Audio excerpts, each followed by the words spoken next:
리먼 브러더스 사태 터졌을 때 얼마나 그게 큰 파장을 미쳤는지 알잖아요. 알고 있죠. 우리가. 예. 그러다 보니까 그렇게 쉽사리 금융 시스템 리스크가 발생할 것 같지는 않아요. 제가 보기에는. 물론 이머징 마켓 쪽의 일부가 아마 IMF 구제금융 신청도 하고 그런 현상들이 나타날 겁니다. 분명히. 네. 근데 그게 아마 그 글로벌 시스템을 다 이렇게 흔들 만한 거는 아니고 최근에 좀 우려됐던 건 선진국 쪽의 문제인데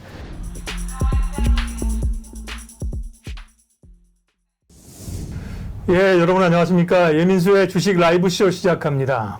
여전히 경기 침체에 대한 우려, 긴축에 대한 우려, 주식시장은 그야말로 좀 경기를 아직 느끼고 있는데요. 조금 더 이제 큰 그림을 그리면서 생각을 해야 될 때입니다. 오늘은 아주 귀한 분을 모셨는데요. SK증권 지식서비스 부문 최석원 부문장님 모셨습니다. 어서 오십시오. 예, 안녕하십니까. 첫 번째, 이제 세계 경기가 정말 침체에 빠질 것인가, 혹은 침체에 들어간 것인가, 그렇다면 투자자들은 어떻게 해야 될 것인가를 좀 생각해 봤으면 좋겠는데요. 여러 흉흉한 소리들이 나옵니다. 크레디트 스위스에서는 유동성 위기에 금융시장이 봉착할 수 있다, 이렇게 얘기를 하고 있고요.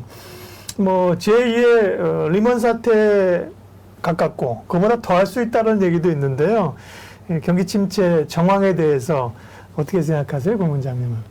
예, 원인에 대해서는 모두 다 이제 아시는 것 같아요. 그러니까 물가가 워낙 높고, 네. 그거에 따라서 연준이 공격적으로 금리를 인상하고, 그러다 보니까 그 자연스러운 비결로 경기는 나빠지고, 그리고 경기를 나빠지게 하기 위해서 사실은 금리를 인상하는 것이기도 하죠. 왜냐하면 경기가 나빠져야 물가가 떨어진다는 이런 수요를 둔화시켜서 경제학적인 믿음이 있는 거고. 근데 이제 그 나빠지는 정도가 어느 정도일 거냐.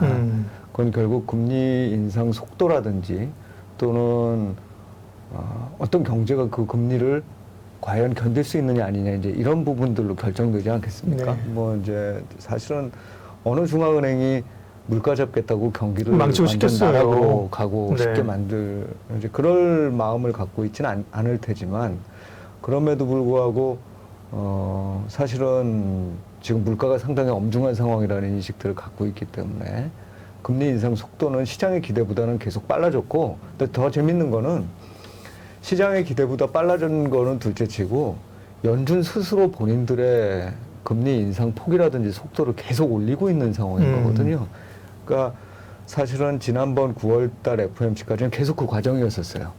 여전히 이제 더 올릴 수도 있는 거 아니냐. 자기네 목표 자체를, 네. 금리 인상 목표 자체를 이제 이런 상황이라면 경기 침체를 피하기는 좀 어렵지 않을까라는 생각이 듭니다. 물론 이제 침체를 어떻게 정의하느냐에 따라서는 다른 것 같고, 사실 또 우리가 코로나19를 겪으면서 원래 경제라는 게 워낙 박사님께서 잘 아시겠지만 충격을 한번 받고 나면 거기다가 엄청난 정책을 썼을 때 또는 정책을 쓰지 않더라도 자율적인 반등이 있고 네. 또 이런 진동을 거쳐가지고서 이제 안정이 되잖아요. 말씀하신 것처럼 사실은 네. 코로나 이전에 세계 경제가 사실 침체 국면으로 접어드는 단계였거든요. 네. 그런데 코로나가 오면서 완전히 샥이 왔고 그걸 살리기 위해서 돈을 풀고 사실은 또 확 살아난 측면이 있지 않습니까? 그렇습니다. 네. 그러다 보니까 이제 이렇게 급격하게 올라갔다가 네.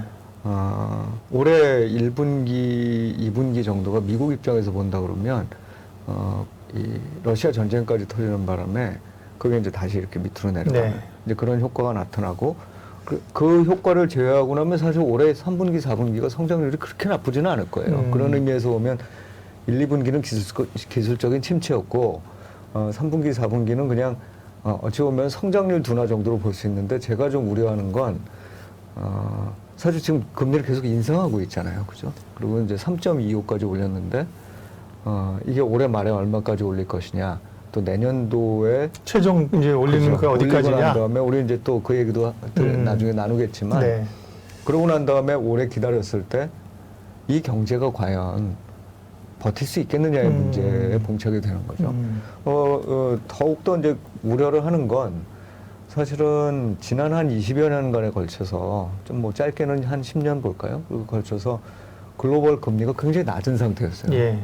물론 중간에 그 금융위기 2008년 금융위기 직전에 조금 많이 올렸다가 금융위기 났고 그 이후에 보면은 거의 저금리로 그냥 계속 이어져 온 상황이잖아요. 그 저금리가 장기화됐다는 얘기는 경제 주체들, 뭐 경제 주체라고 하면 정부가 됐든 그 가게가 됐든 기업이 됐든 네. 이런 어떤 각 주체들이 모두 다 저금리 상황에 굉장히 익숙해져 있다는 얘기거든요. 그게 또 다른 편으로 얘기를 해보면 어딘가에는 부채로 쌓여 있다는 얘기고 통화 증가율이 아주 많이 높지는 않았지만 그래도 계속 명목 성장을 상회하는 가운데에서 있었기 때문에 과연 경제가 지금 우리가 이제 이 연준이 생각하는 정도 금리 올렸을 때 견딜 수 있을 거냐? 그럼 못 견딘다면 이게 마이너스 성장률로 다시 들어가는 거 아니냐 내년에 이제 그런 우려가 분명히 있죠. 예, 그리고 아까 말씀하셨던 그 크레딧 스위스라든지 뭐 최근에 나타나는 유동성과 관련된 문제는 비단 크레딧 스위스뿐만 아니라 그 금융기관 그 다음에 국별로 보면은 이머징 마켓 또 심지어는 최근에 나타나고 있는 뭐 일부 선진국에서의 문제처럼 자금이 회귀되는 현상을 나타내는 거니까 미국이 금리 인상하면서 나타나는 대규모의 자금 아마 이머징 마켓으로부터 올해 전망치가 대체로 한 3천억 달러 정도가 이제 회귀될 거라는 얘기를 하죠. 미국으로 간다는 거예요. 그렇죠. 선진 시장으로. 그러니까 예. 어쨌든 뭐 반드시 미국이 아니더라도 달러 자금을 보유하고 있던 데들이 달러 자금을 회수하는 그런 관점으로 봐야 되는 거니까. 네. 근데 이제 신흥국들이 매년 지금 한 4천억 달러 정도씩 그 지금으로부터도 한 2, 3년간 계속 만기가 돌아가거든요. 그러니까 이렇게 유동성 흡수하는 과정에서 금융기관이 됐건 아니면은 그 나라가 됐건 계속해서 그런 문제에 봉착할 수밖에 없다. 그래서 지금 이제 한마디로 경기와 관련돼서 말씀을 드리면 일단 침체는 좀 불가피해 보이고 네. 이제 우리가 여기서 침체를 어느 정도 깊이로 막을 수 있느냐의 문제에 지금 달려 있는 거지 뭐 이제 뭐 침체 없이 아주 가벼운 그 연착륙으로 끝날 수 있다라는 시기는 좀 지난 것 같아요. 네.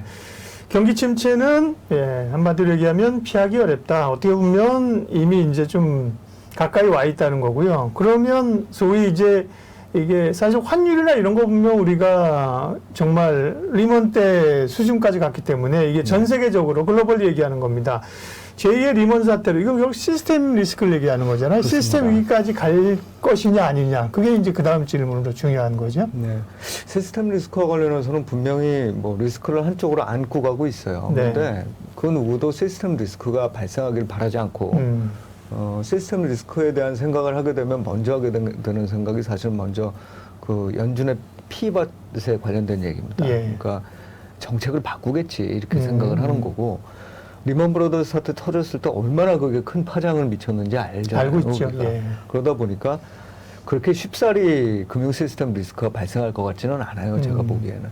물론 이머징 마켓 쪽의 일부가 아마 IMF 구제금융 신청도 하고 그런 현상들이 나타날 겁니다. 분명히. 네. 근데 그게 아마 그 글로벌 시스템을 다 이렇게 흔들 만한 거는 아니고 최근에 좀 우려됐던 건 선진국 쪽의 문제인데 이것도 어느 정도 지금은 이제 좀 통제를 하려고 하는 것 같아요. 이제 그런 의미에서 보면은 정책 당국이 대응을 못하는 정도의 시스템 리스크가 번질 거다 이런 식으로 상황을 나쁘게 보고 싶진 않아요. 단지 우리가 이 자라보고 놀란 가슴이 원래 소뚜껑 보고도 놀라는 것처럼 네. 지난번에 그런 경험들이 많잖아요. 그 90년대 같은 경우에는 그 달러가 강세되면서 아시안 외환위기가 태국부터 시작해가지고 쭉 번져서 우리나라까지 온 경험도 있고 2008년 때도 이제 뭐 그때도 달러 강세에서 촉발된 또 그런 요인이었나요? 뭐 그런 것들이 예. 포함되어 있다고 봐야죠. 사실은 그런데 뭐 그때는 일본이 그 자금을 환류시키는 게 굉장히 큰 이슈이긴 했었습니다만 여하간 기본적으로는 이 미국의 통화 정책 그리고 미국의 통화 정책으로부터 오는 어떤 환율의 변동성 이런 부분들이 사실은 이 많은 달러 조달 국가들한테 취약성을 안겨주는 거죠. 네. 이제 그런 부분들에 대한 우려는 분명히 할 거예요. 그래서 시장이 좀 안심할 만하면 그런 일들이 좀 벌어지고 안심할 만하면 그런 일들이 벌어지는 이제 이런 상황들이 좀 전개될 수 있어서 계속 좀 답답한 모양새라고 봐야 되겠죠. 2008년에 그 리먼 브라더스가 파산하고 나서 이후에도 월가에서 논란이 많았다는 겁니다. 그렇게 충격이 있을 줄 알았으면, 네, 이거 죽이면 안 됐다. 네, 네. 이런 얘기도 있었다는 건데, 그렇게 그 학습 효과가 있기 때문에 그런 시스템 리스크로 가게 각국 통화당국이나 연준이 하지는 않을 거란 말씀이시고요. 힘들어하는 투자자들을 위해서 한국증권TV가 ES 플래닛과 함께 하루 만에 매매 기술을 배우는 I'm 트레이더 입문과정 강좌를 개설합니다. 강의는 오는 10월 16일 일요일 오전 10시부터 오후 6시까지 단 하루 동안 여의도 백상빌딩 스마트 실습센터에서 열립니다. 참가자에게는 아임차트 3개월 이용권과 교재, 중식을 제공하고요. 강사와의 자유로운 대화도 이어집니다. 그리고 여기서 특전 한 가지, 한국증권TV에서 안내를 받았다고 말씀하시면 참가비의 10%를 할인해 드립니다. 신청은 아임차트 홈페이지나 전화 1611-3165로 하시면 됩니다. 투자를 하시면서 50만 원 이상 손해를 본 경험이 있으신 분들은 꼭 신청하시기 바랍니다. 이 강좌가 여러분을 성공 투자로 이끌어 드립니다. 10월 16일에 뵙겠습니다.